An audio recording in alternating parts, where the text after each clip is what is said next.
Hello competitors, आप सब कैसे हैं? आई होप आप लोग सब ठीक होंगे और आपका नववर्ष की जो एंजॉयमेंट होगा वो भी अच्छे खासे आप किए होंगे, अच्छे से मनाए होंगे, आप लोग सब सही होंगे, ठीक होंगे। ओके, तो स्वागत है हमारे channel variety of exam pattern strategy पे। आपका टेलीग्राम जो चैनल है इस एकेडमी का वो बैप्स एकेडमी 24 है और आज है हमारा 2 जनवरी 2026। ओके, तो आज के द हिंदू में देखते हैं हम लोग क्या क्या है। तो ठीक है, बढ़ते हैं आज के फर्स्ट मुद्दा पे। तो क्या है हमारे लिए जो पहला मुद्दा आया है हमारा, क्या कि why does India need climate resilient agriculture. Okay, इसमें कह रहा है क्या कि भारत को क्यों जरूरत है आपका आपका मतलब पारंपरिक जो कृषि है ना उसको छोड़कर अभी हमें कृषि मतलब अनुकूलन वाला सिस्टम पे जाना चाहिए। मतलब जिस तरह से क्लाइमेट परिवर्तन हो रहा है, मतलब जलवायु बदल रहा है, उसी के अनुसार से हमें कृषि करने की भी आवश्यकता है। क्यों जरूरत है, तो ये हम लोग पढ़ते हैं। एक तो होता है, देखिए क्या यहाँ पे बता रहा है कि भारत में भारत कैसा देश है, एक कृषि प्रधान देश है, जहाँ का जीडीपी का हिस्सा जो जीडीपी में इसका योगदान एक बड़ा हिस्सा मतलब लेता है। लगभग 60 से 70% जो ग्रामीण इलाका है उसका जो उनकी जो आबादी है उसका जो लाइव मतलब उनका काम वाम इसी पे जुड़ा रहता है, यानी लाइवलीहुड जो होता है, आजीविका होता है, कृषि पर ही निर्भर रहता है। रोजमर्रा इन्हीं में इन लोग मतलब अपना बिताते हैं। ठीक है, इसी के चलते क्या होता है कि जलवायु परिवर्तन का प्रभाव कृषि पर गंभीर संकट बनता जा रहा है, जिसके लिए सिर्फ पारंपरिक कृषि मॉडल पर्याप्त नहीं है। तो यहाँ पे एक हमारा कहा गया है आपका कि कृषि अनुकूलन जो एडेप्टेशन है और समन यानी मिटिगेशन जिसको बोला है, दोनों में को ध्यान में रखने की आवश्यकता है। क्यों? अनुकूलन जो होता है कृषि को बदलती जलवायु के अनुकूल बनाना है। ठीक है, समन क्या होता है? कृषि से निकलने वाले जो मिटिगेशन क्या करना है, कृषि से निकलने वाले जो उत्सर्जन को कम करना। ठीक है, जो कृषि से जैसे निकलता है उसको कम करना और ताकि बेहतर मतलब मिट्टी प्रबंधन बनाया जाए। जैसे क्या होता है ना कि हम लोग आपका कीटनाशकों का ज़्यादा उपयोग करते हैं, जिससे क्या होता है हमारा मिट्टी की उर्वरता को ये घटाते रहता है। ओके, तो यही बोल रहा है कि समन भी जरूरी है, यानी मिटिगेशन भी जरूरी है इसका। ओके, तो आगे बढ़ते हैं हम लोग। भारत को, ठीक है, भारत को जलवायु अनुकूलन कृषि की आवश्यकता क्यों है? Why does need to India मतलब रेजिलेंट एग्री क्लाइमेट रेजिलेंट मतलब एग्रीकल्चर। ओके, तो हम लोग जो आगे में हम लोग देखते हैं क्यों जरूरी है, तो क्या कारण है हमारा। फर्स्ट हम लोग देखते हैं कि क्यों क्यों आवश्यकता है। तो ये हम लोग फर्स्ट हम लोग देखते हैं क्या है कि जलवायु परिवर्तन से कृषि पर प्रतिकूल प्रभाव पड़ता है। जैसे कहीं बाढ़ आ गया, ठीक है, तो क्या हो गया, अगर बाढ़ आ गया तो मान लिया जाए कि वहाँ का जो फसल है वो नष्ट कर देगा। सूखा हो गया, मान लिया कि धान की जो खेती होती है ना, चावल की जो खेती होती है उसमें पानी की आवश्यकता होती है। ठीक है, अब जहाँ पे आप लगा रहे हो धान, उस क्षेत्र में अगर जल की कमी आ गई, यानी सूखा हो गया, पड़ गया, तो ये क्या होगा आपका मतलब उस फसल पे इसका प्रतिकूल प्रभाव पड़ेगा। ठीक है, तो क्या हो रहा है कि मानसून जो अभी हो रहा है, पहले क्या मानसून था, एक नियमित तौर पे आता था। जैसे अभी के मौसम में देखिए कि ठंडी जो अभी ठंडी आई है। ठीक है, ठंडी कभी लेट से भी आ रही है, पहले ठंडी कुछ दिन पहले ही आ जाता था, और अभी का ठंडी कुछ ज्यादा अधिक पड़ जा रहा है, जहाँ पे नहीं भी ठंडे ज्यादा होना चाहिए। तो उससे भी क्या होता है, वहाँ के जो फसल का जो मौसम होना चाहिए वो क्या है, मौसम बिगड़ रहा है। तो यही बता रहा है कि मानसून में अनियमितता और तापमान में वृद्धि के कारण सूखे और बाढ़ जैसी घटनाएं सबसे अधिक तीव्र और सामान्य हो गई है, मतलब अब कॉमन हो गया है। तो इसके लिए क्या है हमारा, इससे फसलों की पैदावार क्या हो रहा है कि घट जा रहा है, और उत्पादन में मतलब एक स्थिर उत्पादन नहीं हो रहा है, अस्थिर हो गया है। उदाहरण के में बोला गया है कि अगर अनुकूलन उपाय न किया गया तो धान जैसे देखिए, अब धान गेहूं जैसे महत्वपूर्ण फसल का भी पैदावार जो है उल्लेखनीय, मतलब पैदावार में क्या होगा, उल्लेखनीय गिरावट आने की संभावना जताई जा रही है। यह समस्या क्या है, कृषि आधारित अर्थव्यवस्था जो भी है और ग्रामीण आजीविका को सीधा खतरा बना सकता है। यानी हमारे इंडिया के जो 60 से 70% जो लोग हैं, उनको ये प्रभावित करेगा। तो और उससे क्या होगा, हमारे देश में इन्फ्लेशन भी बढ़ेगा। तो ये तो कहीं न कहीं तो सब पे पड़ रहा है ना। जैसे कृषि पे तो आधारित इनका आजीविका है, आजीविका इनका है। लेकिन फसल मतलब अनाज की तो आवश्यकता हर किसी को पड़ता है। तो क्या होगा, अनाज अगर कम उत्पादन होगा अनाजों का, तो जो कृषि से नहीं जुड़े हैं उनको भी महँगा मिलेगा। यानी इन्फ्लेशन का भी एक ये आपका मुद्दा बन रहा है, ठीक है? बाहर से भी मँगाना पड़ेगा, इसलिए इम्पोर्ट भी करना पड़ेगा, हमारा फॉरेक्स रिज़र्व भी घट जाएगा। तो ये कहीं न कहीं हमारा अर्थव्यवस्था को गिरावट मतलब कमज़ोर करने की संभावना जताया जा रहा है। ओके? आगे बढ़ते हैं हम लोग। फर्स्ट में हम लोग का सेकंड में हम लोग का क्या बोल रहा है आपका, कि खाद्य सुरक्षा। देखिए फूड सिक्योरिटी एंड जो किसानों की जो लाइवलीहुड का क्या प्रभाव पड़ेगा, कि ऐसे चरम मौसम में किसान क्या होता है, उनकी जो आय अस्थिर होगी। एक तो पहले से ही इनकी आय में बहुत ही कमी आ गई है, और ये और भी अस्थिरता लाएगी, जिससे क्या होगा कि गरीब एवं ऋण के चक्कर में लोन लेना पड़ेगा इनको, चक्र को और बढ़ा सकता है। क्या होगा, लचीले जो कृषि प्रथाओं के अभाव में छोटे एवं सीमांत किसान सबसे अधिक प्रभावित होंगे। ठीक है, लचीले कृषि प्रथा है हमारे यहाँ, तो इससे क्या होगा, जो छोटे हैं एवं सीमांत किसान हैं उन पर ज़्यादा इफेक्ट पड़ेगा।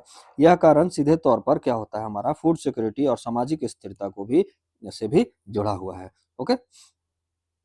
आपका थर्ड में क्या है, कि जल एवं संसाधन प्रबंधन प्रबंधन की भी आवश्यकता है। क्या है ना, कि भारत जो है, भारत की कृषि का बड़ा हिस्सा जो है ना, भारत का जो कृषि है ना, वो क्या है कि मौसम आधारित कृषि है, ठीक है? सीज़नली है। मतलब वो क्या है कि वर्षा वर्षा पे ज़्यादा निर्भर रहता है, ओके? तो वर्षा पर अगर आप ज़्यादा निर्भर रहिएगा, और मान लिया जाए कि उस समय वर्षा नहीं है, जैसे वर्षा के टाइम में बारिश नहीं हो, मतलब आपका वर्षा मौसम में, तो क्या होगा कि आपका जो वर्षा वाला जैसे फसल है, धान-वान है, तो उसके लिए अगर पानी नहीं मिलेगा तो धान खत्म हो जाएगा, ठीक है? वो चावल नहीं होगी उत्पादन उसकी। संसाधन लगातार तनाव में आएगा। अब क्या है, बोरवेल से आदमी निकालेगा, ठीक है? कुएँ का उपयोग करेगा, आपका तालाब का उपयोग करेगा, ठीक है? तो ये भी इसके लिए भी आपको तकनीक और संसाधनों की आवश्यकता पड़ती है, जिससे क्या होगा कि इसमें भी आपका स्ट्रेस बढ़ जाएगा, ओके? तो यही बता रहा है। जलवायु अनुकूलन कृषि जैव विविधता और जल संरक्षण जैसे ड्रिप इरिगेशन और सॉइल हेल्थ जैसे तत्वों को जोड़कर प्राकृतिक संसाधनों को सतत उपयोग सुनिश्चित करती है। ओके, आगे बढ़ते हैं हम लोग। चौथा हमारा क्यों आवश्यक है, ये बता रहा है कि लिखित नीति और कार्यक्रम की दिशा को भी जरूरी है। क्या, कि राष्ट्रीय परियोजनाएं जैसे आईसीएआर का जो national innovation in climate resilient agriculture से साबित हुआ है कि कृषि में जलवायु अनुकूलन मतलब टेक्नोलॉजी अपनाने से जोखिम कम होता है और उत्पादन में स्थिरता आती है। सरकार ने संवेदनशील क्षेत्रों में ऐसी तकनीकों का प्रदर्शन भी क्या है, ये शुरू किया है। ओके, अब देखते हैं कि भारत सरकार ने जलवायु परिवर्तन से कृषि सुरक्षित रखने हेतु क्या नीतिगत संस्थाएं, तकनीक या वित्तीय स्तर पर कई जो कदम उठाए हैं, उसके बारे में हम जरा देखते हैं कि क्या भारत सरकार अभी तक क्या किया है। ठीक है, तो भारत सरकार द्वारा जो पहला किया गया है आपका, अभी पढ़ रहे थे हमको नीति एवं मिशन स्तर के कदम हम लोग पढ़ रहे थे, कि national innovation in climate resilient agriculture क्या होता है, आईसीएआर द्वारा संचालित किया गया है। ये सूखा, बाढ़, चक्रवात, हीट वेव जैसे प्रभावित जिलों में कार्य करेगा, ठीक है? जलवायु एवं संशील बीज का मतलब जल संरक्षण, फसल विविधीकरण में भी ये क्या, ये इसका मतलब रख रखाव करेगा। क्लाइमेट स्मार्ट विलेज मॉडल का भी ये प्रस्तुत करता है। ओके, अब सेकंड क्या है हमारा, सेकंड हमारा जो क्या कदम उठाया गया है, national mission for sustainable agriculture भी चलाएगा, जिसके ये किसके अंतर्गत है, पीसीसी के अंतर्गत चलाया गया है। वर्षा आधारित कृषि पर फोकस किया गया है, कि क्या है, मिट्टी स्वास्थ्य हेल्थ में जल उपभोग दक्षता जो बढ़ाने की पर ये केंद्रित है। एग्रो फॉरेस्ट्री जो को बढ़ावा देगा ये। ओके, तो इस पर ये काम कर रहा है। अब क्या है, थर्ड जो है हमारा क्या है, जो सेकंड में जल एवं संसाधन प्रबंधन के लिए क्या है, तो थर्ड हमारा क्या है, प्रधानमंत्री किसाई सिंचाई योजना, कृषि सिंचाई योजना चल रहा है, जिसमें क्या पर ड्रॉप मोर क्रॉप, मतलब ये बूंद बूंद, जैसे ये फसल है ना, तो इस पर बूंद बूंद गिरेगा, ठीक है, बूंद बूंद इस पर गिरना चाहिए, इसी को बोल रहा है पर ड्रॉप मोर क्रॉप, ठीक है। ड्रिप एवं स्प्रिंकल सिंचाई, मतलब ऊपर से छिड़काव किया जाएगा, ठीक है। जलवायु जोखिम कम करने में ये सब क्या है, पर ड्रॉप या ड्रिप एवं स्प्रिंकल सिंचाई महत्वपूर्ण भूमिका निभाएगा। अब फोर्थ क्या किया गया, वाटर शेड डेवलपमेंट प्रोग्राम भी चलाया गया, जैसे वर्षा जल संचयन, भूजल पुनर्भरण, शुष्क एवं अर्ध शुष्क क्षेत्रों के लिए ये क्या है, ये दोनों बहुत अति महत्वपूर्ण होता है। ओके। अब हमारा क्या है, तीसरा में क्या है कि जोखिम एवं प्रबंधन एवं सुरक्षा के लिए क्या किया गया है कि प्रधानमंत्री फसल बीमा योजना, इसमें क्या है कि किसानों को आपका डीबीटी, मतलब डायरेक्ट बेनिफिट ट्रांसफर किया जाता है। सूखा, बाढ़, ओलावृष्टि नुकसान की भरपाई, किसानों की आय स्थिरता बनाने के लिए भी इसमें क्या किया जाता है, आपका भारत प्रधानमंत्री फसल बीमा योजना आपको देता है, ठीक है। अगर सूखा आ गया तो उसमें ही भरपाई करता है, उसका नुकसान का करता है। अब सिक्स्थ में क्या है कि water sorry weather based agro advisory services क्या होता है कि आईएमडी जो है और कृषि विभाग मिलके ये सलाह जारी करता है, जैसे मौसम आधारित सलाह देता है कि बुआई कब करना चाहिए, कटाई कब करना चाहिए, सिंचाई कब करना चाहिए, तो ये क्या है कि weather based agro advisory service भी प्रदान कर रहा है, किसके थ्रू, आईएमडी के थ्रू और आपका कृषि विभाग के थ्रू। ओके। सेवेंथ हमारा क्या कर रहा है, मतलब जो फोर्थ में है क्या कि मिट्टी एवं बीज और फसल विविधीकरण पर क्या ध्यान दिया जा रहा है कि जैसे सॉइल हेल्थ कार्ड स्कीम चलाया जा रहा है। इसमें क्या हो कि संतुलित उर्वरक कितना उपयोग किया जाए, आपका फर्टिलाइजर का, उसको में बताया जाएगा। मिट्टी की दीर्घकालिक उत्पादकता को भी ये बढ़ाता है और ये बताता है कि कैसे ये बढ़ेगा। ओके। तो इस पर सीधा मतलब किसानों को ये मतलब अपना सॉइल हेल्थ कार्ड भी देता है। ओके। एड में क्या है कि क्लाइमेट रेजिलेंट जो सीड वेराइटीज भी ये प्रदान कर रहा है, जैसे सूखा रोधी बीज देता है, लवणता रोधी बीज देता है, बाढ़ सहिष्णु बीज प्रदान करता है। आईसीएआर जो है और कृषि विश्वविद्यालय द्वारा ये सब विकास किया जा रहा है, किसके द्वारा, आईसीएआर और कृषि विश्वविद्यालय द्वारा। आपका नाइन्थ में क्या है कि आपका फसल विविधीकरण कैसे दे रहा है कि जैसे मिलेट्स जो मोटे अनाज हो गया, दलहन हो गया, तिलहन हो गया, इस पर कम जल एवं जलवायु जोखिम होता है, ये सब मोटे अनाज पे, तो इस पे भी आपका बढ़ावा इसको दिया जा रहा है। अब क्या है कि प्रकृति एवं टिकाऊ कृषि भी के लिए क्या किया जा रहा है, खेती 10वां नंबर प्राकृतिक एवं जैविक कृषि पर ध्यान दिया जा रहा है, जैसे जिसके लिए क्या कर रहा है, पी प्रणामी योजना चलाया जा रहा है, नेचुरल फार्मिंग मिशन चलाया जा रहा है। ओके। जिससे क्या है कि ये आपका नेचुरल जो कृषि हो सके। इस पर क्या होगा कि रासायनिक निर्भरता घटाना इसका क्या है, मुख्य उद्देश्य है। Agro forestry and carbon sequestration जो चलाया जा रहा है, इसमें क्या है कि पेड़, फसल और पशुपालन का समन्वय किया जा रहा है, ठीक है। पेड़ भी हो गया, फसल भी हो गया और पशुपालन का समन्वय किया जा रहा है। जलवायु समन और आय में विविधीकरण भी ये लाएगा। ओके। तो ये हमारा क्या था आपका, और भी है 6 नंबर आपका क्या कह रहा है कि डिजिटल और संस्थागत पहल क्या है, तो डिजिटल एग्रीकल्चर मिशन चलाया गया, जो क्या कहेगा, जो एआई द्वारा और रिमोट सेंसिंग द्वारा और जीआईएस द्वारा क्या करेगा, ये आपका डिजिटल एग्रीकल्चर, इसमें इसके द्वारा क्या क्या अर्ली वार्निंग, जो प्रिसिशन फार्मिंग, मतलब अर्ली वार्निंग आपको चेतावनी देगा और किस तरह से आपको काम करना है, ये भी आपको रिमोट सेंसिंग और जीआई से, मतलब ये क्या करेगा, आपको मैपिंग करके ये बताएगा। ओके। और क्या है कि 13 में आपका फार्मर प्रोड्यूसर ऑर्गेनाइजेशन एफपीओ जो है, वो क्या कहे, सामूहिक जोखिम प्रबंधन करेगा, बेहतर बाजार तक मतलब प्राप्त करने में ये सहायक कदम इसको मदद करेगा।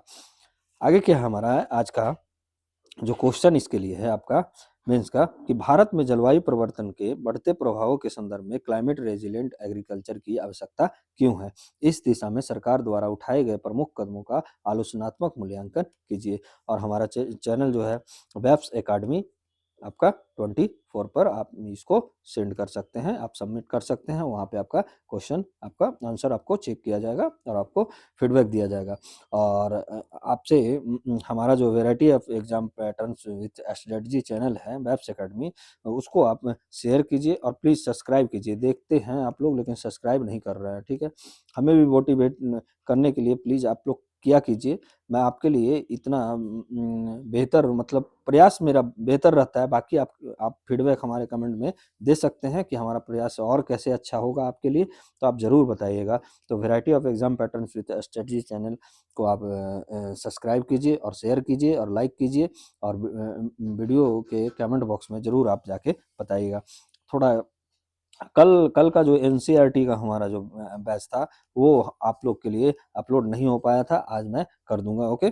तो कल थोड़ा-सा कुछ गेस्ट लोग आ गए थे, तो इसलिए मैं आपके साथ मतलब वो क्लास नहीं कर पाया, तो उसके लिए खेद है हमें। तो आपसे आज से मतलब सारा बैच जो है स्टार्ट रहेगा, ठीक है? आपको 5 से 6 बजे के बीच में आपको एमसीक्यू जो पॉलिटी का चल रहा है, वो भी है। आज का टॉपिक बहुत ही मोस्ट होगा, जो भी आप देखिएगा और पहले भी हम आपको जो भी है प्लेलिस्ट में आपके लिए है और ज़्यादा से ज़्यादा ये शेयर कीजिए, ओके? बढ़ते हैं आगे, आगे बढ़ते हैं। आज क्या कर रहा है कि tobacco tax rejig to take effect from February 1। मतलब क्या है कि जो तंबाकू में है, भारत सरकार का कहा है कि तंबाकू उत्पादों जैसे सिगरेट हो गया, तंबाकू एवं पान मसाला पर टैक्स ढांचा में बड़ा बदलाव किया है। इससे क्या होगा कि इसका जो 1 फरवरी से ये प्रभावित रहेगा, ठीक है? क्या-क्या है कि इस बदलाव में जीएसटी का कंपनसेशन सेस को हटाकर अतिरिक्त एक्साइज़ ड्यूटी और स्वास्थ्य सुरक्षा संबंधी सेस लगाया जा रहा है। क्या हुआ है बदलाव? जैसे जैसे देखते हैं कि बदलाव हुआ क्या है? तो बदलाव जो हमारा हुआ है आपका कि मुख्य जो बदलाव है आपका क्या है कि नया टैक्स ढाँचा क्या है लाया गया है कि तंबाकू, सिगरेट, पान मसाला पर अब कितना जीएसटी लगेगा? 40% जीएसटी लगेगा। बीड़ी पर देखिए यहाँ पे बता रहा है कि आपका बीड़ी पर जो रहेगा आपको 18% लगेगा। इसके ऊपर अतिरिक्त एक्साइज़ ड्यूटी भी इस पर लगाया जाएगा। प्लस में आपको और क्या लगेगा, आपका health and national security cess पान मसाला पर भी लगाया जाएगा। तो इसमें क्या हो गया कि तंबाकू और सिगरेट जो पान मसाला उस पर 40%, लेकिन बीड़ी पर यहाँ 18% है। इसके ऊपर अतिरिक्त एक्साइज़ ड्यूटी भी इस पर लगेगा, ठीक है, तंबाकू उत्पादों पर। और हेल्थ नेशनल सिक्योरिटी सेस भी पान मसाला पर लगाया जाएगा। तो ये आप ये याद रखिएगा कि एक्साइज़ ड्यूटी भी अब लगाया जा रहा है, अब health and national security cess cess भी लगाया जा रहा है पान मसाला पे। तो ये 40% के बाद भी मतलब ऐसा नहीं है कि 40% जीएसटी लग गया तो वही रहेगा, 40% के बाद भी ये कदम जो है ना, हम बढ़ती हुई जो आज स्वास्थ्य समस्या है, उसी के लिए सरकार ये कदम उठा रहा है। यह व्यवस्था जीएसटी कंपनसेशन सेस को समाप्त करके लागू की गई है। पहले जो जीएसटी जो आपका कंपनसेशन सेस जो लगता था, उसको ये समाप्त करके अलग से ये मतलब ऊपर से अतिरिक्त मतलब ये सेस से ये ज़्यादा मतलब टैक्स ये लगेगा, ठीक है? सेस में कम लगता था, लेकिन अब क्या हो गया कि एक्साइज़ ड्यूटी भी लग जाएगा, आपका health and national security cess भी लगेगा, ओके? आगे बढ़ते हैं कि कार्य क्षमता आधारित टैक्स क्या है ये? कार्य क्षमता आधारित टैक्स टैक्स है। क्या है टैक्स में? कुछ तंबाकू उत्पादों के लिए पैकिंग मशीन क्षमता आधारित टैक्स नियम भी लागू किए हैं। जैसे जो मशीन रहेगा ना, आप मान लीजिए किसी मशीन जो है कि तंबाकू को पैकिंग करने वाले मशीनों पे, उसपे भी टैक्स लगेगा, ठीक है? ताकि टैक्स चोरी को रोका जा सके। इससे क्या होगा कि पता चलेगा कि हाँ मतलब मशीन का कहाँ उपयोग हो रहा है, तो इससे भी पता भी चल जाएगा कि हाँ वो मतलब उसने ये मशीन को यूज़ कर रहा है, तो उससे भी टैक्स का पता चलेगा ना कि हाँ, कहाँ तंबाकू का उत्पादन हो रहा है या उसका कहाँ मतलब मैन्युफैक्चरिंग हो रहा है। तो ये भी इससे पता चलेगा, जिससे क्या होगा कि टैक्स में चोरी वो नहीं कर पाएगा। अब क्या है सरकार का उद्देश्य क्या है? देखिए स्वास्थ्य सुरक्षा पब्लिक हेल्थ सबसे अहम मुद्दा बन जाता है यहाँ पे। ऐसे भी आने वाले समय में हमारा जो है कि आप लोग को बहुत पहले ही पढ़ाए थे कि जैसे आपका आने वाले जो टीबी के बारे में बताया था ट्यूबरकुलोसिस के बारे में कि हमारे ये 2050 तक जो सबसे ज़्यादा कहाँ रहेगा, इंडिया में ही मतलब ऐसा था जिसको पहल चला गया था कि 2030 तक हमारा 2025 तक टीबी उन्मूलन मतलब करना है। तो ये कहीं न कहीं ये जो हमारा जो लक्ष्य है ना, इसको भी ये प्रभावित करेगा। तो इसी उद्देश्य से क्या है कि और भी हमें लक्ष्य तक पहुँचाने के लिए मतलब जो हमारा लक्ष्य है, उसको प्राप्त करने के लिए ये बहुत ही हेल्पफुल करेगा। तो क्या कह रहा है हमारा सरकार का उद्देश्य क्या है कि स्वास्थ्य सुरक्षा पब्लिक हेल्थ में क्या होगा कि तंबाकू से सेवन होने वाली बीमारियां जैसे कैंसर, हृदय रोगी, देश में गंभीर सार्वजनिक स्वास्थ्य समस्या, टैक्स बढ़ाकर उपभोक्ता का खर्च बढ़ाना और सेवा को कम करना नीति का एक प्रमुख लक्ष्य है। इससे क्या होगा आपका कि मतलब जो भी इसको मतलब परचेज़ नहीं कर पा रहा है, मान लीजिए इससे क्या होता है कि इतनी सारी जो बीमारियाँ हो जाती है, तो उससे क्या होगा कि लोग मतलब क्या करेंगे टैक्स बढ़ा तो उपभोक्ता जो मतलब कंज़्यूम करते हैं, उसका तो खर्च बढ़ेगा। तो वो जितना करता है उससे तो अब फिर वो खरीद नहीं पाएगा, तो ये सेवन नहीं कर पाएगा, ठीक है? तो यही एक नीति है सरकार का कि खर्च बढ़ाएँगे जिससे क्या होगा कि सेवन करने को कम करने में ये सहायक होगा। दूसरा क्या है कि राजस्व संरक्षण एवं सुधार भी होगा। जैसे जीएसटी के अंतर्गत कंपनसेशन सेस हटाने के बाद राजस्व में संभावित गिरावट को रोकने जैसे सेस हटा दिया गया था, ठीक है? तो उसको रोकने के लिए मतलब जो गिरावट आएगा मान लिया जाए कि राजस्व में और टैक्स को बेस को मजबूत करने के लिए ये नया ढांचा अपनाया गया है। उद्देश्य जो थर्ड उद्देश्य क्या है सरकार का कि टैक्स इवेजन को भी रोकना है मतलब टैक्स चोरी को भी रोकना है। जैसे क्या होता है उत्पादन या बिक्री को गलत ब्यौरा दे देता है, तो जिससे क्या होता है कि क्षमतावादी टैक्स प्रणाली और सख्त निगरानी में दिक्कतें आती हैं। इससे अब क्या होगा कि टैक्स चोरी भी होगा और इनका जो टैक्स प्रणाली है और निगरानी करने में भी आसानी होगा। इसका सकारात्मक प्रभाव क्या पड़ेगा? सकारात्मक प्रभाव ये पड़ेगा ना कि तंबाकू की खपत कम हो सकती है, क्योंकि ये महँगा हो जाएगा टैक्स के कारण और दूसरा क्या होगा आपका कि स्वास्थ्य संबंधी जो खर्चा होगा, राजस्व से बेहतर वित्तीय समर्थन मिलेगा क्योंकि राजस्व बढ़ेगा, तो जो स्वास्थ्य संबंधी जो सार्वजनिक खर्चा है, वो सरकार क्या करेगा उस पर सही से सही ढंग से आपका उसको पैसा भी मिलेगा मतलब वित्तीय सहायता मिलेगा जिससे क्या है इस सार्वजनिक हेल्थ को मतलब सही से ट्रीटमेंट यानी उपचार मिल पाएगा। ओके? तीसरा क्या है आपका कि टैक्स चोरी करने का टैक्स इवेजन का भी संभावना कम हो जाता है, अनुपालन जो होगा इसका बढ़ेगा। ठीक है, लेकिन इस पे क्या होगा कि आपका उद्योग और व्यापार पर प्रभाव मतलब नकारात्मक प्रभाव क्या पड़ेगा? ये भी तो देख लेते हैं कि नकारात्मक प्रभाव क्या पड़ेगा? जैसे तंबाकू जो कंपनी है और एमएसएमई जैसे छोटे विक्रेता, किसान और बिचौलिया को बड़ा आर्थिक झटका लग सकता है, जिससे क्या होगा कि रोजगार एवं स्थानीय अर्थव्यवस्था प्रभावित हो सकता है। अवैध बाजार का जोखिम बढ़ेगा।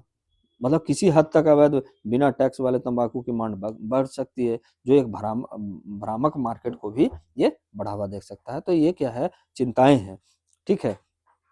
लक्षित जो सामाजिक वर्गों का प्रभाव क्या है कि कम आय वाले जैसे धूम्रपान करने वाले वर्गों पर ये अतिरिक्त कीमतों का मतलब ये कीमत जब बढ़ेगा, तो ये सामाजिक प्रभाव भी इसको बढ़ा सकता है। लोग कहीं न कहीं गलत दिशा में भी जा सकते हैं, ठीक है? तो ये क्या है, चिंताएँ हैं।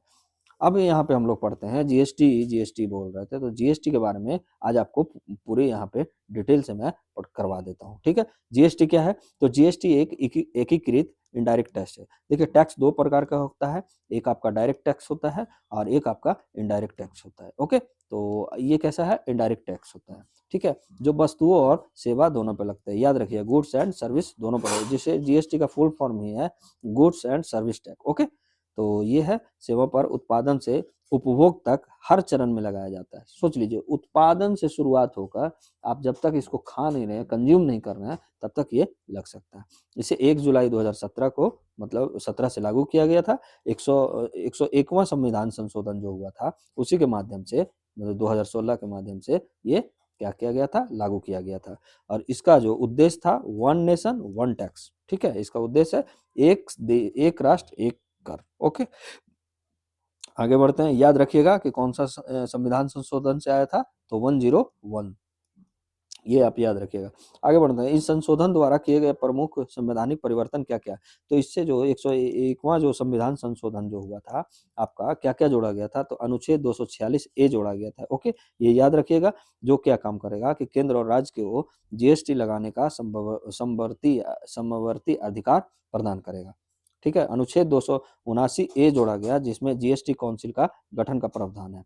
और अनुच्छेद 269 ए में क्या है कि आपका अंतर राज्य व्यापार पर आईजीएसटी और उसका बंटवारा कैसे होगा वो है। कई पुराने कर भी समाप्त किए गए जैसे एक्साइज, वैट, सर्विस टैक्स आदि का एकीकरण हो गया। ओके, आगे पढ़ते हैं हम लोग कि जीएसटी का थोड़ा सा संरचना हम लोग देख लेते हैं। तो जीएसटी का संरचना क्या है कि सीजीएसटी, ठीक है, एक होता है सीजीएसटी जो केंद्र द्वारा राज्यों के भीतर लेन देन पर लगाया जाता है। जैसे मतलब क्या होता है ना कि यहाँ अगर कोई मशीन बना है, ठीक है, मान लिया जाए कि आपका दिल्ली में आपका कोई मशीन का मैन्युफैक्चरिंग हुआ है, तो आपका जिस जगह मान लिया जाए कि दिल्ली से आपका कोई मशीन आपका जा रहा है, आपका मानते हैं आपका यूपी जा रहा है, ठीक है, तो ये क्या होगा, इससे जो बेनिफिट होगा तो टैक्स आपको इनपुट क्रेडिट एक टैक्स मिलता है, तो वो किसको मिलेगा, आपको यहाँ दिल्ली वाले को मिलेगा। ठीक है, तो क्या होता है कि जिसमें ये जहाँ जाता है ना, तो वहाँ के लिए ये फायदा होता है।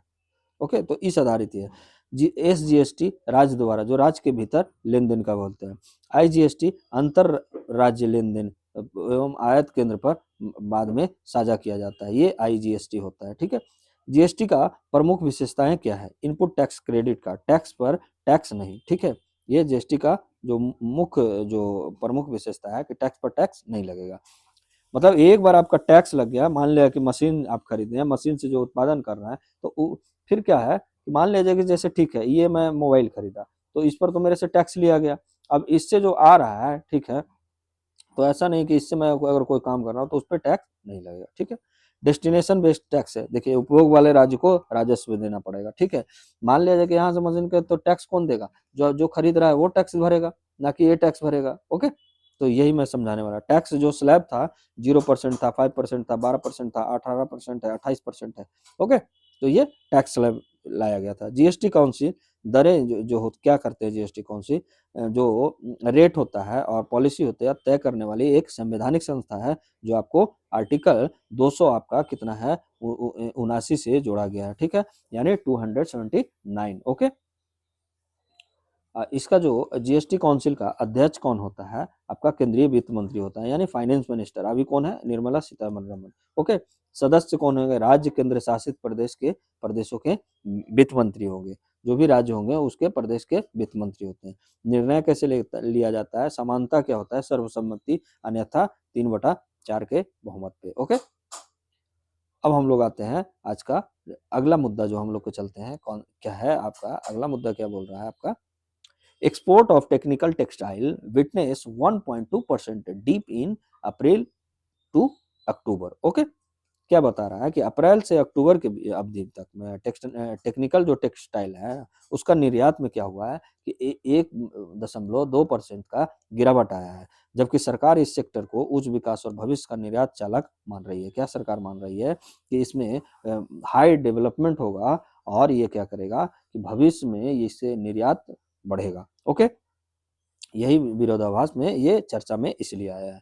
क्या है टेक्निकल टेक्सटाइल, टेक्निकल टेक्सटाइल उसे कहते हैं ना, जैसे आपको मतलब देखिए जैसे बुलेट प्रूफ जैकेट बनाया जाता है, आपको तकनीकों के आधारित जो जो भी वस्त्र बनाया जाता है ना, उसी को टेक्निकल टेक्सटाइल कहा जाता है। जैसे जिसका उद्देश्य क्या होगा आपका कि मतलब आपका कार्यात्मक उपयोग होना चाहिए कार्य के लिए। ठीक है, ना कि ये एक होता है ना कि सजावटी के लिए आपका लाया गया है। जैसे हम लोग वस्त्र पहनते हैं तो हम लोग क्या है कि एक तरह से अच्छा लगे इसलिए भी पहनते हैं। ठीक है, वो क्या होगा कि आपको मान लिया जाए कोई आग से बचने के लिए हो गया, गोली से बचने को हुआ, ये सब चीज के लिए मतलब ये कार्यात्मक में हो गया। तो ये ठंडे से जहाँ पे मतलब ठंडा प्रदेश है, या जैसे सियाचिन ग्लेशियर वगैरह पे जाने के बाद जो टेम्परेचर होता है जो माइनस में रहता है, तो उसके लिए जो बनाया गया ना वस्त्र, उस बेसिस से मतलब कि तापमान से बचने के लिए जो मान लिया जब बनाया गया, तो वो कार्यात्मक में आ जाता है। ओके, तो यही बोल रहा है आपको। देखिए आप बताते हैं टेक्निकल टेक्सटाइल क्या है, तो वो वस्त्र जिनका उपयोग कार्यात्मक तकनीक उद्देश्य के लिए होता है, ना कि सजावटी के लिए होता है। उदाहरण के लिए होता है कि जैसे सर्जिकल जो मतलब लड़ाई के सर्जिकल गाउन हो गया, पीपीई हो गया, जो मिडटेक से बनाया जाता है। प्रोटेक से होता है बुलेट प्रूफ जैकेट हो गया। एग्रोटेक में क्या होगा, शेड नेट बनाया गया आपको। मोबाइल टेक से क्या होगा, मोबिल टेक से क्या हो गया, एयर बैग बनाया गया, सीट बेल्ट बनाया गया। ये सब क्या होता है आपका आपका टेक्निकल टेक्सटाइल होता है। इसमें निर्यात में गिरावट क्यों आया? तो इसका प्रमुख कारण हम लोग जानते हैं कि क्यों आया है भई ये गिरावट? तो वैश्विक माँग में सुस्ती हो गया। क्या है कि अमेरिका और यूरोप जैसा प्रमुख जो बाज़ार में है कि इसका मंदी आ गया और इसका जो हाई इंटरेस्ट मतलब जो रेट है वो बढ़ गया है। ओके? औद्योगिक और उपभोक्ता में भी माँग में कमी आ गया है। दूसरा क्या है चीन और वियतनाम से प्रतिस्पर्धा ज़्यादा हुआ। देखिए क्या है चीन वाले और वियतनाम वाला जो हो गया कि ये सब सस्ता मतलब वहाँ बनाया जाता है, सस्ता में ये आपको एक्सपोर्ट किया जाता है और बड़े पैमाने पर वहाँ उत्पादन हो रहा है क्योंकि वहाँ उन लोग के पास टेक्नोलॉजी का अधिकता पाया जाता है, ओके? तो एस्टैब्लिश्ड ग्लोबल सप्लाई चेन भी है, उससे क्या है कि स्थापना करने में उसको प्रभावित कर रहा है। थर्ड क्या है कि कच्चे माल और लॉजिस्टिक की हम लोग की समस्या है। देखिए हम लोग के पास कच्चे माल की जैसे है, जैसे इसमें पड़ता है सिंथेटिक फाइबर की कीमतों में अस्थिरता रहता है, जो हम बाहर से मंगाते हैं, ओके? आपका लॉजिस्टिक भी का भी समस्या है माल ढोने और लागत में। उच्च लॉजिस्टिक है, निर्यात प्रतिस्पर्धा इसीलिए घट जाती है। फोर्थ क्या है कि आर-एन-डी और स्टैंडर्ड सर्टिफिकेशन में भी हमारा क्या है कि कमी है। एक तो रिसर्च एंड डेवलपमेंट में खर्च भी हम लोग कम करते हैं। आपका स्टैंडर्ड सर्टिफिकेशन मतलब उच्च जो मानकीकृत होता है ना, वो भी हमारा उसमें भी कमियाँ हैं। क्या है एडवांस टेक्निकल टेक्सटाइल में अभी भी सीमित अनुसंधान है, ठीक है? आपका क्या है टेस्टिंग टेस्टिंग जो अवसंरचना है ना सर्टिफिकेट जो देता है, मान्यता जो देता है, उसकी अवसंरचना की भी कमी है भारत में, ओके? तो ये भी एक कारण बनता है। अब 5वां में क्या है हमारा क्या होगा कि पीपीई जो है बूम का खत्म होना। क्या होगा कि कोविड काल में ना इसका माँग बहुत ज़्यादा बढ़ गया था मेडिटेक का।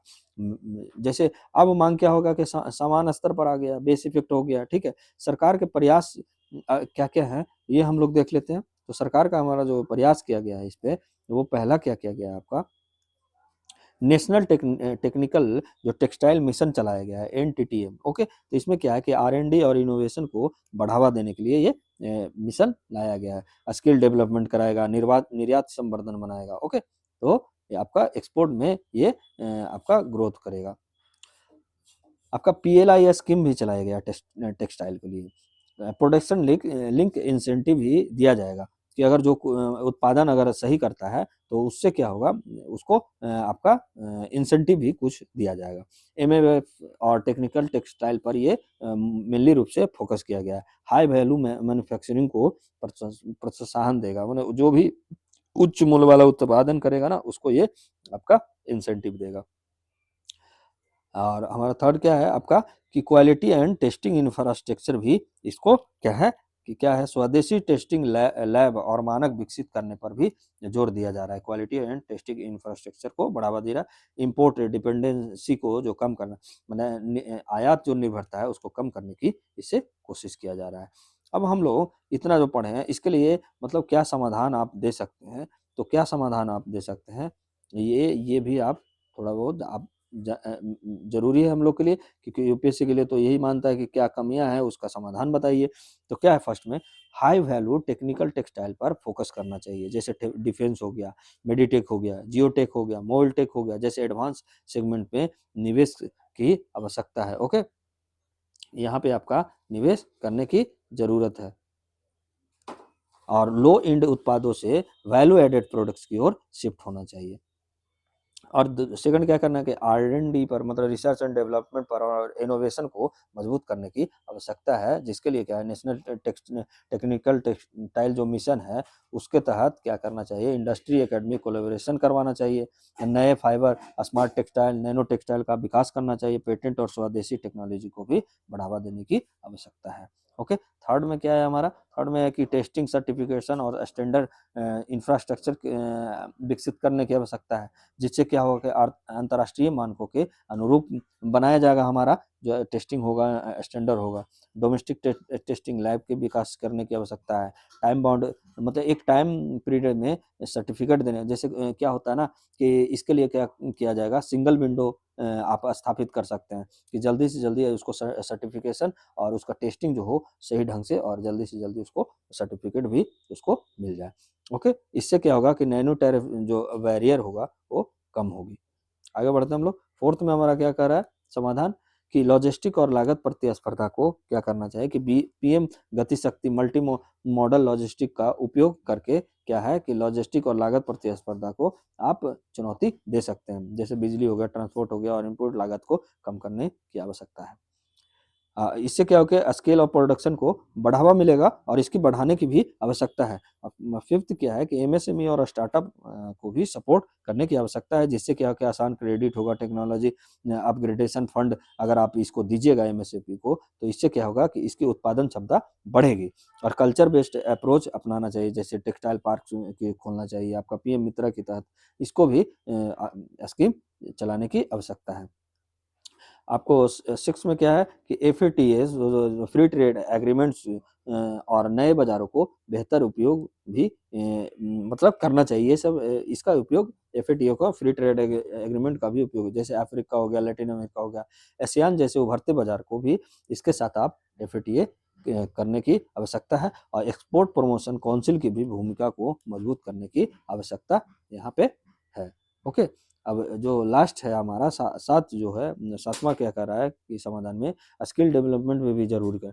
देखिए, विशेषज्ञ कौशल की भी आवश्यकता है, जैसे टेक्निकल वेविंग, आपका कोटिंग करने के लिए आना चाहिए, कंपोजिट्स, ये सब की आपको स्किल जरूरी है। ठीक है, इंडस्ट्री ओरिएंटेड ट्रेनिंग प्रोग्राम के भी जरूरी है, लोगों को जागरूक करने की भी जरूरत है। ठीक है, आगे हम लोग बढ़ते हैं। आज के जो भारत के लिए टेक्निकल टेक्सटाइल मतलब क्या महत्व रखता है, तो ये क्या करेगा, इसका महत्व क्या है भारत के लिए, तो ये महत्व आपको बताता है फर्स्ट में कि आर्थिक विकास और निर्यात में वृद्धि करेगा। कैसे? यह हाई वैल्यू और हाई ग्रोथ सेक्टर है। ठीक है, पारंपरिक वस्त्रों की तुलना में अधिक ये मूल्य संवर्धन वैल्यू एडिशन वाला काम ये करेगा। भारत को वैश्विक टेक्निकल टेक्सटाइल वैल्यू चैनल में भी चैन चैन में भी ये क्या करेगा, स्थान दिलाने में सहायक होगा। सेकंड क्या होगा कि मेक इन इंडिया और आत्मनिर्भर भारत को भी बढ़ावा देगा। डिफेंस में, मेडिकल में, इंफ्रास्ट्रक्चर में, आयात में निर्भरता को ये कम करेगा और स्वदेशी उत्पादन को ये बढ़ावा देगा, जिससे विदेशी मुद्रा की बचत होगी।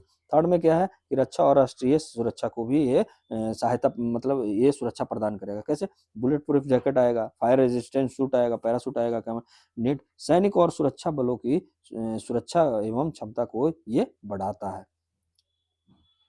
फोर्थ क्या कर रहा है कि स्वास्थ्य और सामाजिक सुरक्षा को भी बढ़ा देगा, जैसे मेडिटेक जो पीपी किट जो होता है, सर्जिकल गाउन होता है, इम्प्लांट टेक्सटाइल जो होता है, महामारी जैसे संकटों में ये स्वास्थ्य प्रणाली का ये रीढ़ माना जाता है। ओके, ये आपको कोरोना काल में ये देखा गया था, पीपीई किट जो होता है जो। फाइव में नंबर हमारा क्या करा, कृषि और जलवायु अनुकूलन विकास भी इससे होगा, जैसे एग्रोटेक आएगा तो शेड नेट बनाया जाएगा, मल्चिंग फैब्रिक, फसल सुरक्षा जाल भी इससे क्या होता है, बनाया जाएगा। क्लाइमेट रेजिलेंट एग्रीकल्चर को ये बढ़ावा देगा, किसानों की आय में भी ये वृद्धि देगा, क्योंकि तकनीक आधारित अभी हम लोग पढ़े थे आपका क्लाइमेट रेजिलेंट एग्रीकल्चर के बारे में, तो ये वहाँ पे भी ये सहायता देगा। ओके, अवसंरचना आप एक ये वर्ड आप लिख सकते हैं कि जो आपका टेक्निकल टेक्सटाइल है वो भी क्या है, क्लाइमेट रेजिलेंट एग्रीकल्चर को बढ़ावा दे सकता है। तो ये आप उदाहरण में आप इसको डिकोड कर सकते हैं। अब क्या है कि इंफ्रास्ट्रक्चर और इन्वायरमेंट प्रोटेक्शन कैसे करेगा कि जियोटेक के लिए क्या सड़क, रेलवे, बांध निर्माण में उपयोग लाया जा सकता है जियोटेक को। मिट्टी अपरदन रोकने और टिकाऊ इंफ्रास्ट्रक्चर में भी ये सहायता प्रदान करेगा। सातवां क्या है हमारा, कह रहा है कि रोजगार और कौशल विकास उत्पन्न करेगा। कैसे? उच्च कौशल आधारित रोजगार निर्माण करेगा, एमएसएमई स्टार्टअप और नवाचार को अवसर देगा।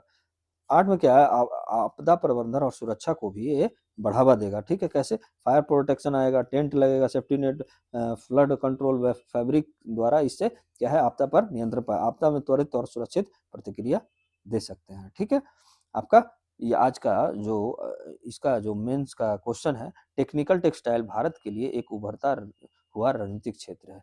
इस कथन के आलोक में भारत के आर्थिक विकास, राष्ट्रीय सुरक्षा, स्वास्थ्य और जलवायु अनुकूलन, कृषि में टेक्निकल टेक्सटाइल की भूमिका का विश्लेषण कीजिए। तो आप 250 शब्दों में वेब्स अकेडमी 24 पर आप सबमिट कर सकते हैं। ठीक है, और हमारा variety of exam patterns with studies channel को आप सब्सक्राइब कीजिए और शेयर कीजिए और ज़्यादा से ज़्यादा लोगों को जोड़ने की कोशिश कीजिए, जिससे हमें क्या होगा कि मोटिवेशन मिलेगा। यार प्लीज़ आपसे मतलब इतने दिन से मैं आपके लिए ला रहा हूँ तो कुछ तो आप लोग भी कीजिएगा, तभी तो मैं आपको प्रदान करूँगा।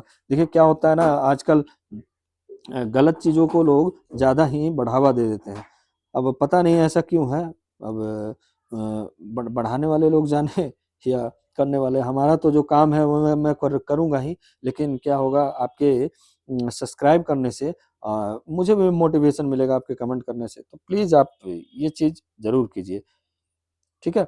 आगे बढ़ते हैं हम लोग। Dance dance of dawn festival in news क्या है कि डांस ऑफ डॉन को ही क्या कहा जाता है? आलू प्रभात फेस्टिवल कहा जाता है। कहाँ? आपका अरुणाचल प्रदेश में। विशेषकर क्या है कि अरुणाचल प्रदेश का जो एक सियांग जिला है के आलो में, सियांग जिला के आलो क्षेत्र से जुड़ा हुआ एक सांस्कृतिक पर्यटन ये उत्सव है। कौन? आपका डांस ऑफ डॉन या आलू प्रभात फेस्टिवल। क्या होता है ये डांस डॉन या आलू प्रभात फेस्टिवल? क्या है? तो ये भोर यानी भोर को ही डॉन बोला गया है के समय आयोजित होने वाला एक लोक नृत्य एवं सांस्कृतिक कार्यक्रम है। क्या कहा जाता है कि वहाँ के लोकल जो आदि जनजाति थे, वो उनका एक परंपरा है, प्राकृतिक पूजन और सामुदायिक जीवन को दर्शाने का ये क्या था उनका स्थानीय जो लोकल जो आपका वहाँ का जनजातीय थे ना, उनकी ये परंपरा और प्रकृति पूजन का सामुदायिक जीवन को दर्शाता है। ठीक है? इसमें क्या करते हैं वो कि नृत्य करते हैं, सूर्योदय के साथ शुरू होता है। जैसे ही मतलब सूर्य उगता है ना, तो वहाँ ये मतलब डांस करने लगे, इसीलिए इसे डांस ऑफ डॉन कहा जाता है। देखिए क्या होता है कि हमारा माना जाता है कि जैसे कि सबसे पहले सूर्य का उदय उदय उदय जो होता है, मतलब सनराइज जो होता है हमारे देश में, वो कहाँ होता है? अरुणाचल प्रदेश। ठीक है? अरुणाचल प्रदेश, उसको क्या माना जाता है? और ऐसे भी आपका अंतिम जो छोर पाया जाता है अरुणाचल के, आपका किबिथु जो है वहाँ माना जाता है। तो उसी के आसपास जो है सियांग जिला जो है उसका आलो क्षेत्र से, इसीलिए ये जुड़ा हुआ है। तो ठीक है, तो क्या होता है कि सूर्योदय जब जब सनराइज होता है, उसी के साथ ये नृत्य के साथ शुरू होता है, इसलिए इसे क्या कहा जाता है? डांस ऑफ डॉन कहा जाता है। तो ये आप याद रखिएगा। अरुणाचल प्रदेश सरकार द्वारा इसे पर्यटन संवर्धन के लिए भी प्रोत्साहित किया जा रहा है और जनजातीय संस्कृति, लोक नृत्य और इसका जो इको टूरिज्म को ये बढ़ावा देने का प्रयास किया जा रहा है। क्या है इसका इतिहास? ज़रा इतिहास और में इसका बैकग्राउंड जान लेते हैं। यह उत्सव जो है आधुनिक पर्यटन पहल है, लेकिन इसकी जड़ें जो होता है प्राचीन आदि जनजाति परंपराओं में है। जैसे प्राकृतिक नदी, पर्वत, सूर्य के प्रति इसका सम्मान का प्रतीक ये बताता है। कौन? आपका डांसर डॉन। ठीक है? ये क्या है कि आदि जनजाति प्राकृतिक पूजक रही है। ठीक है? जैसे सूर्य का, नदी का, ठीक है? नदी को ही सियांग बोला जाता है। पर्वत का और वन उनके जीवन का केंद्र रहा है। ठीक है? आदि जनजातियों का। सूर्योदय क्या है? मतलब जो डॉन होता है, डॉन मतलब होता है सूर्योदय या भोर, जो क्या है कि सूर्योदय को जीवन, ऊर्जा और नए आरंभ का प्रतीक प्रतीक माना जाता है। ऐसे भी अगर नया सवेरा जो बोला जाता है कि नया सवेरा हुआ, आपका सवेरा हर सुबह आपके लिए एक नया सवेरा ही होता है। वो डिपेंड करता है कि आप क्या करना चाहते हैं, उस पे आपका निर्भर करता है पूरे दिनचर्या। ठीक है? आप अगर सही आप शुरुआत किए तो आपका दिनचर्या सही जाएगा। ओके? तो यही बोला जाता है कि सूर्योदय जीवन और ऊर्जा का नया आरंभ का प्रतीक माना जाता है। सुबह का समय सामूहिक नृत्य और गीत, अच्छी फसल, ठीक है? और शांति और समुदायी एकता के लिए किया जाता है। क्या किया जाता है? सुबह-सुबह क्या किया जाता है ना कि सब सारे लोग मिल के एक नृत्य करते हैं, डांस करते हैं और गाना गाते हैं। क्यों? ताकि अच्छी फसल हो, अच्छी शांति शांति आए और सामुदायिक एकता को बढ़ावा मिले, तो इसलिए ऐसा किया जाता है। परंपरागत स्वरूप क्या है? आधुनिक उत्सव से पहले क्या है इसका? जो पहले था, क्या था कि मतलब इसमें भोर में गाँव के लोग खुली जगह पर इकट्ठा होते थे, ठीक है? और क्या करते थे? ढोल, लोकगीत और समूह का नृत्य के माध्यम से सूर्य का स्वागत करते थे, भोर में ही।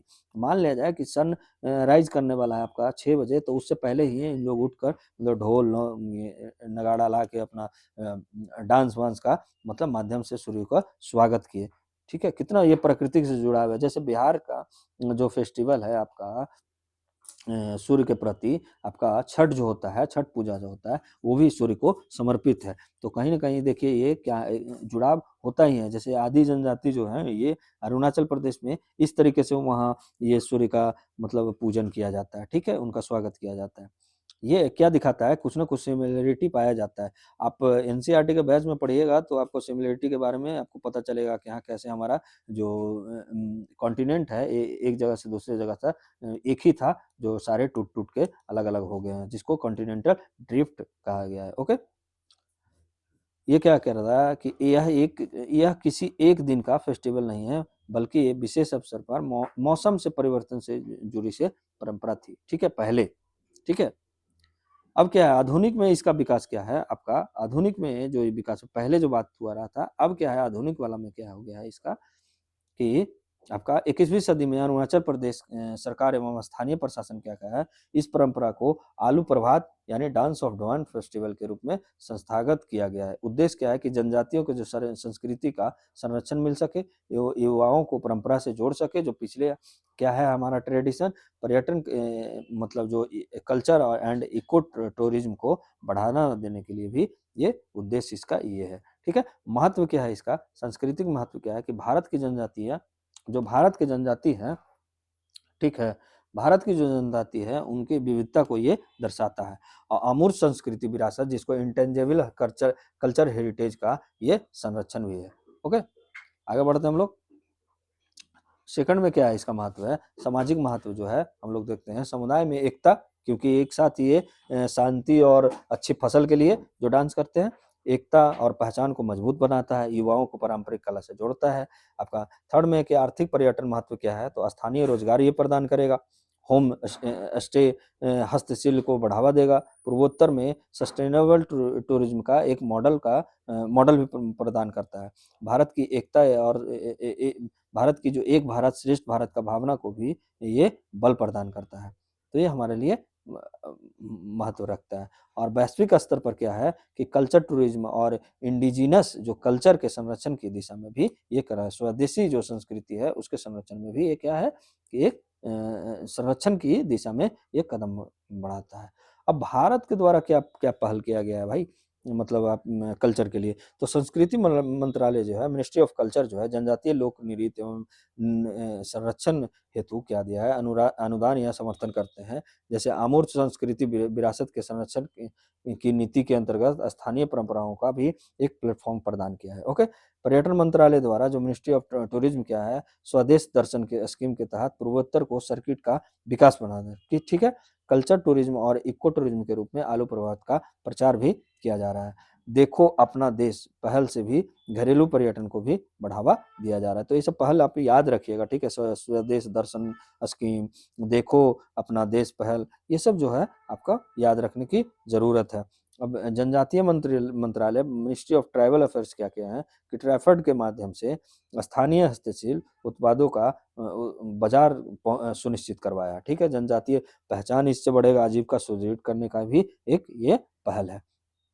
अरुणाचल जो सरकार क्या किया है कि पहल किया है, आलू प्रभात या डांस ऑफ डॉन को राज्य स्तरीय संस्कृति उत्सव के रूप में संस्थागत किया है। ठीक है, वार्षिक कैलेंडर में शामिल कर इसको पर्यटन इवेंट के रूप में आयोजन किया जाता है। होम स्टे हो गया आपका, लोक कलाकार हो गया, वो युवाओं को भागीदारी को भी ये बढ़ावा देता है। और हमारा क्या है कि एक भारत श्रेष्ठ भारत का भी ये क्या है कि पूर्वोत्तर की संस्कृति को राष्ट्रीय मंच पर लाना है। एक भारत श्रेष्ठ भारत का उद्देश्य है संस्कृति आदान प्रदान एवं एकता को भी प्रोत्साहन करना है इससे। ओके, आपका 6 नंबर क्या है आपका कि सस्टेनेबल डेवलपमेंट लिंक जो है क्या, स्थानीय समुदाय और आधारित पर्यटन को बढ़ावा देना है, पर्यावरण संरक्षण करना है, रोजगार सृजन का संतुलन करना है। ओके, आगे बढ़ते हैं हम लोग। आज का जो क्वेश्चन है हमारा, सॉरी, आज का जो मुद्दा है, नेक्स्ट है अगला मुद्दा कि सवानाज आर नॉट डिग्रेड इन, मतलब ये न्यूज है, ठीक है, न्यूज में है, नॉट डिग्रेड इन न्यूज। ठीक है, चर्चा में क्यों है कि सवाना जो परितंत्र है ना उसको अक्सर डिग्रेड फॉरेस्ट या बंजर भूमि मान लिया गया है। ठीक है, जबकि वास्तविक में ये ऐसा नहीं है। ये क्या है, स्वतंत्र और प्रकृति और जैव विविधता का परितंत्र है। यह जो है कि मतलब नीति और जलवायु परिवर्तन जैव विविधता संरक्षण से सीधा जुड़ा हुआ एक मुद्दा ये लाता है। तो सवाना होता क्या है, पहले ये देखते हैं हम लोग, सवाना क्या होता है। तो सवाना जो है कि घास का एक मैदान है जिनमें बिखरे हुए पेड़ होते हैं। ठीक है, घास का मैदान मतलब घास का मैदान है लेकिन बिखरे हुए इसमें पेड़ है, कहीं यहाँ पेड़ है तो कहीं यहाँ पेड़ है, तो आपको इस तरह से आपका पेड़ होता है। और ये जो मेनली रूप से कहाँ होता है, उष्ण जैसे होता है एवं उपोष्ण कटिबंधीय क्षेत्र में पाया जाता है। ओके, भारत में कहाँ पाया जाएगा, तो दक्कन पठार में, मध्य भारत में और कुछ अर्ध शुष्क क्षेत्र में भी ये पाया जाता है, तो ये भी याद रखिए। ये क्या होता है, ये न तो घने वन होते हैं न ही बंजर भूमि होते हैं, ये क्या होते हैं, घास होते हैं। और इसी घास में क्या होता है, आपका बिखरा हुआ पेड़ मिलेगा। जैसे मतलब एक पेड़ अगर यहाँ मिला तो एक पेड़ आपका यहाँ मिलता है, इस तरीके से आपका ये बिखरा हुआ पेड़ मिलता है। ठीक है, आगे बढ़ते हम लोग।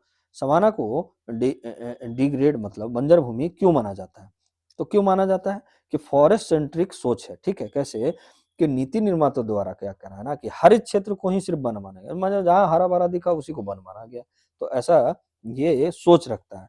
ठीक है, रिमोट सेंसिंग सीमाएं हैं, क्या है, सैटेलाइट डेटा जो है कि घास भूमियों को कम जैव विविधता समझ लिया जाता है, जिससे क्या होता है आपको, ये क्या है कि सैटेलाइट जो है ना आपका डेटा, वो आपको क्या कर रहा है कि घास के जो भूमि होता है ना उसको कम जैव विविध वाले समझ लिया जाता है। ठीक है, और जो हमारा थर्ड है आपका एफोरेस्टेशन, जो एफोरेस्टेशन बायस है। ठीक है, क्या है कि जलवायु नीति में अधिक पेड़ मतलब बेहतर कार्बन से, मतलब जितना पेड़ लगाओगे उतना आपका कार्बन सिंक का मतलब एक ऐसा सोच है। ठीक है, और सवाना डिग्रेड क्यों नहीं है, इस पर थोड़ा-सा हम लोग आते हैं, मतलब बंजर की भूमि क्यों नहीं है? क्योंकि ये स्वतंत्र और प्राकृतिक परितंत्र है। कैसे? सवाना लाखों वर्षों में विकसित होता है। ऐसा नहीं है कि आज सवाना का घास लगाएँ तो कल विकसित होगा, ऐसा नहीं है। ये मानव निर्मित नहीं है। ये ना निर्मित या क्षतिग्रस्त वन नहीं है। ऐसा नहीं है कि ये मानव निर्मित है, मानव द्वारा ये किया गया है। ठीक है? ये प्राकृतिक रूप से पैदा होता है और इसका क्षतिग्रस्त आप मतलब ये नहीं है कि क्षतिग्रस्त ये मानव द्वारा किया गया है। ओके, इसीलिए पेड़ दूर दूर पे मिल रहा है, ये इसका ऐसा मतलब एक आपका इन्वायरमेंट है। विशिष्ट जैव विविधता क्या है कि घास हो गया, कीट हो गया, पक्षी हो गया, सहकारी जीवों की अलग अलग जो प्रजातियां हैं, क्या है, कई प्रजातियां केवल जो है इन सबों का जो सवाना पर ही डिपेंडेंट है।